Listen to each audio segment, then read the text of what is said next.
Hey everybody, ronarray here, and trading is an essential part of Path of Exile and Path of Exile 2 as well. Trading with other players can significantly improve your experience and quickly make your character stronger. It is especially helpful at balancing when you need to cap your resistances, for example, or get a better weapon to progress faster. So in this video I want to share a few tips that can help you to trade more efficiently. Check out the timestamps for dedicated topics as usual, and let's go. So first off, let's start with the basics. To trade, your character should be at least level 25. And you will need to visit a particular website, so pathofexile.com trade 2, so you will be able to search for any items here. Most of the players already know it, so let's go to the specific. So let's talk about how we can search for item efficiently and get lower prices. Generally, you can choose any item category here, so you can go for gloves, for boots, any kind of weapon. I'm going to use gloves as my example. Here we have a stat filter, and stat filter is always an AND modifier, so any stat that you will add is going to be searched, and it's going to be on an item. So if you're picking life, life is going to be on an item. If you're adding mana on top, so we're going to receive gloves with life and mana. Here you can add like a minimum amount of numbers that you need to search for. For example, 90 mana and 90 life. We have a lot of items like that. And first recommendation for every player is to activate live search if you're looking for specific items. So you can click on that button and allow notification on the website going for the live search. It's going to give you a notification every time when something big is changing. So you're activating live search, and as you can see, live search is going in the process. So if there's going to be a match for your item, you're going to receive notification from the website, and you will be able to try and buy it as fast as possible. So you can activate and deactivate it that way. Live search is just showcasing new items that pretty much added to the market, and if there's already items on the market, you can just search them without live search. So moving forward, what else you can use as a stat filter to improve your search experience? First of the requirements part. Here you can type your level, for example, so you will not get items for higher levels than 40, for example. And if you are in the X right now, or if you just start in farming the maps and you don't have a lot of levels, that could be a cool bonus for you. Also, for example, I don't have a lot of strength, and I don't really want any items with strength. So if I'm searching for the gloves, I'm typing like 20 here at the maximum. There's like minimum and the maximum. So 20 maximum strength will lead me to gloves that will not have any strength requirements, and that's very good. So here are some examples. On top of it, there's also equipment filters. For example, in equipment filters, you can get physical DPS, you can get elemental DPS, armor, and energy shield. So if you want like a lot of energy shield, we can type 100 for gloves, and here it is.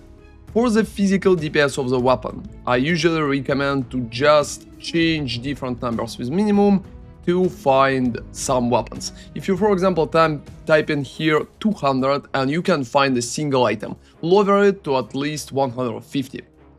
And moving forward, we can also search for waystones here, for their tier, for example, and drop chance bonus, so you can use it too. Talking about items again, we have an AND bonus, we just going to search for the stat, but we also have a count bonus. So here, we can type how many stats we need. For example, if you have 1, it's going to search 1 out of the 3 stats. If there are going to be 2, it's going to search for 2 out of the 3 stats, which is pretty nice. That way, if you need like life and 1 resistance, we can type 1. And here are the gloves. And if you want 2 resistance as well, it's going to be more expensive. Here they are, like 2 resistances. You can also set the minimum amount of particular resistances that you want. So for example, if you want 2 of them with at least 25%, we can do it that way. And here they are, as you can see. Another important part, when you are searching for items, particularly with items with resistances, sometimes you don't need any particular resistance, and you just need a lot of them. So you can use a weight sum. For the weight sum, you can create a list, for example, cold, fire, lightning, all 3 resistances here.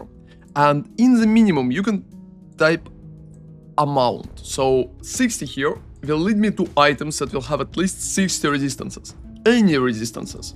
So when I'm searching for it, as you can see, here's the item, for example, it has 63 resistance, so you can see some here. That way, it's significantly easier to search for items with higher resistance modifiers, for example, because it's just working better and you can repick your different items to match each other. There is another cool feature that could help you searching for items. So for example, if you're searching for the gloves, as we showcased, and we can see a pretty nice glove, so for example that one. You can click here, and all of the stats will be added from those gloves to your search.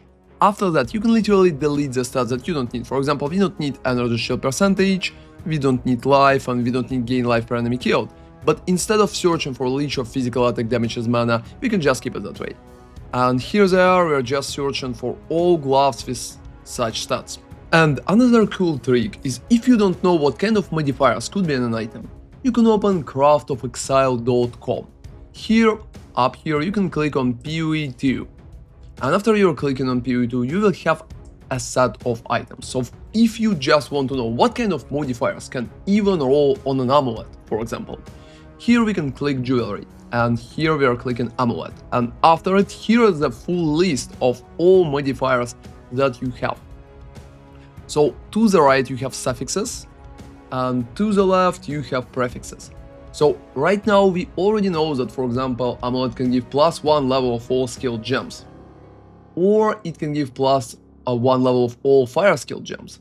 It's not showcasing the maximum number itself, but it's just showcasing what kind of modifiers could be on those items. It's also showcasing val implicit, so if you're going to corrupt your item, that's what you will be able to roll. Just make sure that when you're clicking it, it's on Path of Exile too, so picture here could be important. There's also some crafting simulators and emulators if you want to use them for crafting, but I think that's a topic for another video. So another option to check for modifiers is PoE2DB. So here you just need to go for modifiers, click it and choose items that interest you. So for example, amulets again, and here is the set of amulets modifiers that you can use. So we have spell skills, minion skills, melee skills, projectile skills. I also usually check both of them because some sites could be not correct on some particular points, but most of the time PoE2DB is correct and should work just fine. So another important question is how to sell items. And to sell items you will need to buy a premium stash tab. If you already have it, you can right click on it and make it public. After it's public, you can right click on any item and put a particular price for that direct item. If you're dropping an item that's looking promising for you, I recommend to manually price check it. So you will need to open a trade site and search for an item with similar mods to pretty much approximately guess what the price would be. We don't have Awakener PoE trade right now in PoE 2, so most of the price checking should be done manually. I usually recommend to go for a little higher price and lower it after some hours if nobody is rating you and try to buy it. I think this is the best approach right now to sell for a particular price. And if you're selling currency, you can still try to use currency exchange, and that's a great idea. However, if you have a particular currency that you want to sell for more, it is really recommended to compare it against the trade site. To do that, on trade site you just need to click bulk item exchange and see what the price for currency would be compared to. So for example, if you want to get exalted and pay val orbs, you can click it and see what kind of options are available. So that's been my quick guide on how to trade better in Path of Exile 2. Use a live search, use the additional search modifiers, and I hope you will get a lot of cool items for cheap. Thank you very much for watching, and see you next time. ronarray out.